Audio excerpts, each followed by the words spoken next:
आज हम 11 के वीसीबी पैनल में वैक्यूम सर्किट ब्रेकर का पीएम करने वाले हैं। ये कंट्रोल रिले है, ये ऑक्सिलरी रिले है, winding temperature, oil temperature, glucose relay. ये मल्टीमीटर है जिसमें वोल्टेज एम्पियर सब दिखाता है। ये मास्टर ट्रिप है, ये वीसीबी को ट्रिप करता है। ये रोटरी स्विच है, ब्रेकर को ऑन ऑफ करने के लिए है। ये इमरजेंसी स्टॉप है। आइए हम अब कंट्रोल पैनल को ओपन करके देखते हैं। देखो ये पूरा कंट्रोल पैनल है जिसमें कंट्रोल वायरिंग किया गया है और इसके अंदर हीटर और पावर पैक भी लगाया गया है। और ये नीचे के हिस्से में वैक्यूम सर्किट ब्रेकर रहता है और ये ऊपर का कंट्रोल पैनल रहता है। इस तरीके का ये पूरा पैनल का कंस्ट्रक्शन है। अभी हमने शट डाउन लिया है, इसके लिए मेन पावर पूरा बंद है, तो हम ब्रेकर को मैन्युअली ट्रिपिंग रॉड का यूज़ करके ब्रेकर को ट्रिप करेंगे। देखो ये ब्रेकर बंद हो गया। अभी हमको ब्रेकर रैक आउट करना है, तो उसके लिए एक पैनल की लगेगा, उससे हमको ये होल में लगा के वो रैक आउट का पॉइंट ओपन करना है। फिर बाद में एक दूसरा लीवर लेना है और उसको रैक आउट होल में लगा के उसको घुमाना है।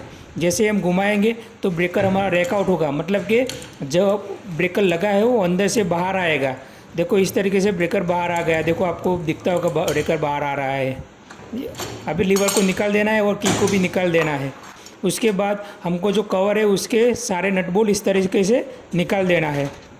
अब हम वीसीबी की जो ब्रेकर के रैक आउट और रैक इन करने की जो प्लेट है उसके सारे नट बोल्ट निकाल देंगे, जिससे वो ब्रेकर आसानी से बाहर निकल जाएगा। ब्रेकर निकालने से पहले एक कंट्रोल केबल को आप निकालो और उसको साइड में लगा दो इस तरीके से। फिर इस दोनों लीवर को नीचे गिरा देना है और ब्रेकर को इस तरीके से बाहर की ओर खींच के बाहर निकाल दो।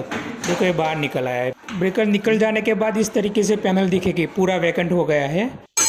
ये ब्रेकर के कॉन्टैक्ट है और ये ब्रेकर का कंट्रोल पैनल है। ये ओपन कंडीशन में वीसीबी पैनल है।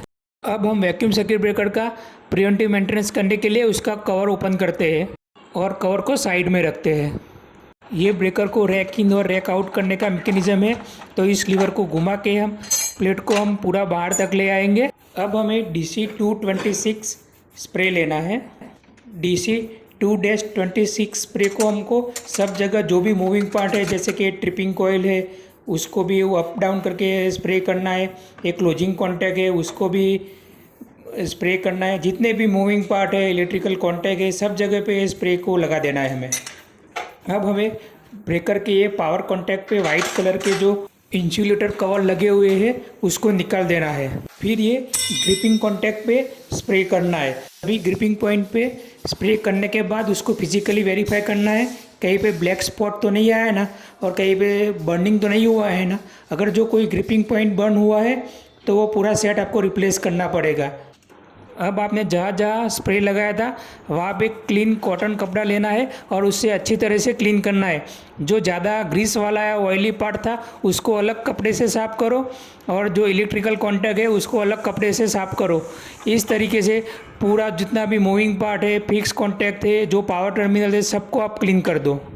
अब ये ब्रेकर की जो स्लाइडिंग असेंबली है उसमें ब्रश लेके अच्छी तरह से ग्रीसिंग कर दो और एक दो बार असेंबली को इन आउट कर लो और जो एक्स्ट्रा ग्रीस है उसको कपड़े से साफ़ कर लो। उसके बाद जो अदर मूविंग पार्ट है, जैसे कि tripping mechanism, closing mechanism, spring charge mechanism, ये सबको भी अच्छी तरह से ग्रीसिंग करना है। उसके बाद मल्टीमीटर लेके क्लोजिंग कॉइल का रेजिस्टेंस चेक करो। कॉइल का रेजिस्टेंस कॉइल के रेटिंग के हिसाब से होना चाहिए। उसके बाद ट्रिपिंग कॉइल का रेजिस्टेंस मेज़र कीजिए, उसका रेजिस्टेंस कॉइल की कैपेसिटी के हिसाब से होना चाहिए। उसके बाद मोटर का रेजिस्टेंस चेक कीजिए, वो भी उसकी कैपेसिटी के हिसाब से होना चाहिए। अब हम CRM किट लगाएंगे जिसकी मदद से ब्रेकर का कॉन्टैक्ट रेजिस्टेंस मेज़र करेंगे।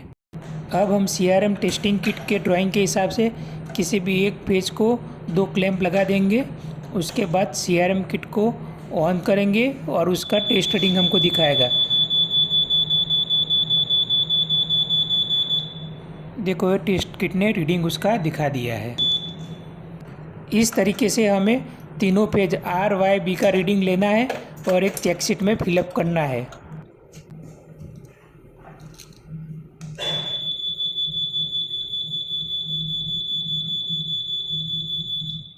ये तीनों पेज का रीडिंग हमने ले लिया। अब हम स्कॉट मेजरमेंट किट का यूज़ करेंगे। उसके इस्तेमाल से ब्रेकर का ओपन क्लोज टाइमिंग मेज़र करेंगे।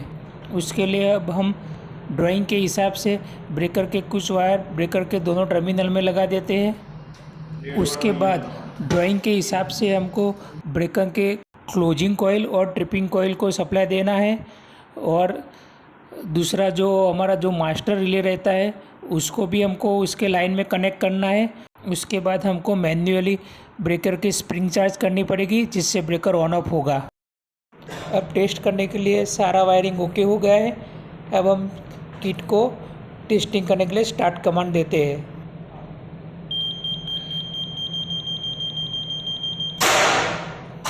अब जो रीडिंग आया वो हमें चेकशीट में नोट करना है। अब हमारा ब्रेकर का प्रिवेंटिव मेंटेनेंस ख़त्म हुआ। अब हम ब्रेकर का जो इंसुलेटर जो निकाले थे वो हम वापस लगा देंगे। जो हमारा फ्रंट साइड का भी कवर ओपन किया था उसको भी वापस लगा देंगे हम। उसके बाद ब्रेकर को पैनल में इंसर्ट करेंगे, फिर रैक इन आउट वाली प्लेट को हम नट बोल्ट लगा देंगे। उसके बाद उसका ब्रेकर का केबल कनेक्ट करेंगे। उसके बाद नट को प्रॉपरली हैंडल लेके टाइट कर देंगे, और जो बॉटम में स्टॉपर गिराए थे उसको ऊपर करके पैनल को अभी हम क्लोज कर देंगे। उसके बाद पैनल की बाहर की ओर जितने भी नट बोल्ट है उसको हैंडल लेके अच्छी तरह से टाइट कर दीजिए। फिर इस तरीके का रिपोर्ट भर के हम प्रिवेंटिव मेंटेनेंस को क्लोज करेंगे। इस तरीके से वीसीबी का पीएम होता है। अगर पीएम में आपको कुछ भी एबनॉर्मल नहीं मिला तो बहुत अच्छी बात है, लेकिन कुछ भी एबनॉर्मल मिलता है, या इधर रीडिंग या फिजिकल डैमेज या कुछ भी, तो आपको सही करना है। अगर आप सही नहीं कर पाते तो किसी टेक्निकल एक्सपर्ट का सपोर्ट लेना है।